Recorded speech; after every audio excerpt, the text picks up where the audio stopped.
घायल शेर की सांसें उसकी दहाड़ से भी ज्यादा भयानक होती है।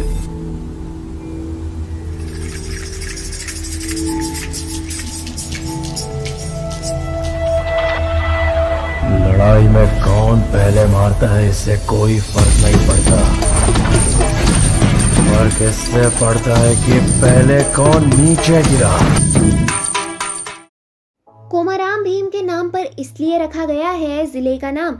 क्या रहा इलाके के लिए योगदान? क्यों बन रही है आजकल गुमनाम स्वतंत्रता संग्रामी पर मूवी? पैसा छापने की क्या मशीन है पेट्रियोटिक मूवीज? आज हम ये बात नहीं करेंगे कि एस.एस. राजमौली ने RRR मूवी बनाने का फैसला किया, लेकिन हम बात करेंगे आखिर ऐसा फैसला लिया क्यों और इनके फैसले पर गर्व होना चाहिए या नहीं। तो हम आपको बता दें, बेशक गर्व तो होना चाहिए, क्योंकि इस मूवी में इन्होंने 2 ऐसे स्वतंत्रता संग्रामी के बारे में बताने का प्रयास किया है जिनका योगदान काफी अनभिज्ञ था, लेकिन उनके बारे में जानता कोई नहीं। उसी में से एक है कोमाराम भीम। सबसे पहले बता दें कि कोमाराम भीम का जन्म 22 अक्टूबर 1901 के आसिफाबाद जिले के संकेपल्ली गांव में हुआ। उस समय ये क्षेत्र असफ जाही के नियंत्रण में था। जब कोमाराम भीम केवल 19 वर्ष के थे तब उनके पिता को निजाम के अधिकारियों ने मार डाला, क्योंकि वो आदिवासियों के लिए लड़ रहे थे। पिता की मृत्यु के बाद कोमाराम भीम का परिवार केरीमल्ला गांव चले गया। निजाम सरकार के जागीरदार सिद्दीकी ने गोंड समूह पर ज्यादा कर डालकर उनकी जमीन छीन ली। सिद्दीकी ने कोमाराम भीम की भी जमीन छीन ली। कोमाराम भीम को ये बर्दाश्त नहीं हुआ। उसने गोंडू समूह के साथ मिलकर सिद्दीकी के खिलाफ संघर्ष किया और उसकी हत्या कर दी।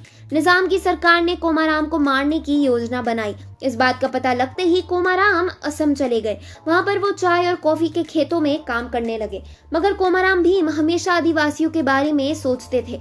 5 साल बाद वो सरदारपुर गांव को लौट आए और जेड़ा घाट के क्षेत्रों में गुरिल्ला आर्मी को तैयार किया।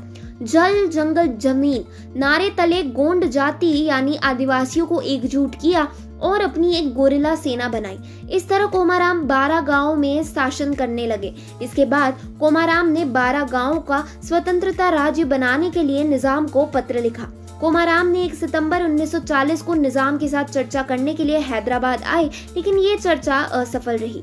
निजाम की सेना ने कोमाराम भीम की सेना को नियंत्रित करने के लिए कोशिश की, लेकिन वो असफल रहे।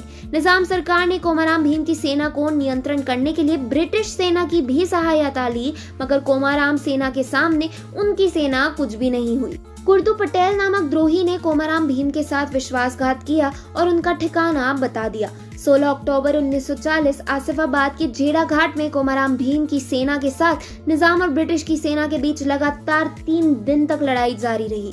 इस संघर्ष में कोमाराम भीम मारे गए। तब से लेकर अब तक गोंड जाति यानी आदिवासियों का समूह कोमाराम भीम को आराध्य मानते हैं। तेलंगाना सरकार ने उनके सम्मान में आसिफाबाद जिले का नाम कोमाराम भीम आसिफाबाद किया है।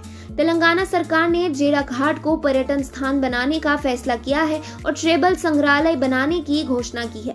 इसी बलिदान को लोगों तक पहुंचाने का बीड़ा एस.एस. राजमौली ने उठाया है, जिसकी स्टार कास्ट में बॉलीवुड एक्टर्स अजय देवगन, आलिया भट्ट, साउथ से जूनियर NTR और रामचरण होने वाले हैं। आप साउथ और हिंदी एक्टर्स को एक साथ देखने को कितना तैयार है, हमें कमेंट्स में जरूर बताएं।